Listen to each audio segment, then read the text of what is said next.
Hi అండి. చార్ధామ యాత్రలో భాగంగా డే 3 హరిద్వార్‌లో మేమేమేం చూసాము, ఎక్కడెక్కడికి వెళ్ళాము అనేది ఈ షార్ట్స్ ద్వారా చూపిస్తూ ఉంటాను. హరిద్వార్‌కి 3 కిలోమీటర్స్ దూరంలో హరికి పౌరి అని చెప్పేసి ఒక ప్లేస్ ఉందండి. ఆ ప్లేస్‌లో మేము రూమ్ తీసుకున్నాం. అక్కడి నుండి జస్ట్ ఆటోస్, క్యాబ్స్ కూడా ఉన్నాయి. మేము ఆటో తీసుకున్నాము. తీసుకుని ఇలా బయటకైతే వచ్చాము. అక్కడ ఉన్నటువంటి హరిద్వార్‌లో ఉన్నటువంటి 2 చాలా ప్రాముఖ్యమైనటువంటి క్షేత్రాలు, శక్తిపీఠాలు, మనసాదేవి టెంపుల్, చండీదేవి టెంపుల్ చూద్దామని చెప్పేసి బయటకొచ్చామన్నమాట. ఈ టెంపుల్స్‌కి వెళ్ళే దారిలో పక్కనే గంగానది ప్రవాహం, కేబుల్ బ్రిడ్జ్ అన్నీ అందంగా ఉన్నాయండి. సో, ఇక్కడైతే మేము అమ్మవారు మానసాదేవి టెంపుల్‌కి వెళ్తున్నాం కదా! ప్రసాదాలు తీసుకోవడం కోసం ఆగాము. మానసాదేవి టెంపుల్, చండీదేవి టెంపుల్ 2 కూడా కొండ మీద ఉంటాయండి. సో, రోప్ వే ద్వారా లేకపోతే ట్రెక్కింగ్ చేసుకుని వెళ్ళాలి.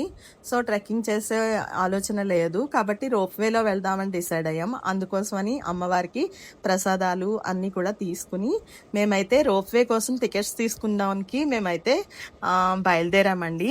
హరిద్వార్ అనేది చాలా అందంగా, పీస్ఫుల్గా చాలా బాగుంది. ఫర్దర్ వీడియోస్ కోసం ప్లీజ్ సబ్స్క్రైబ్ మనీ వ్లాగ్స్.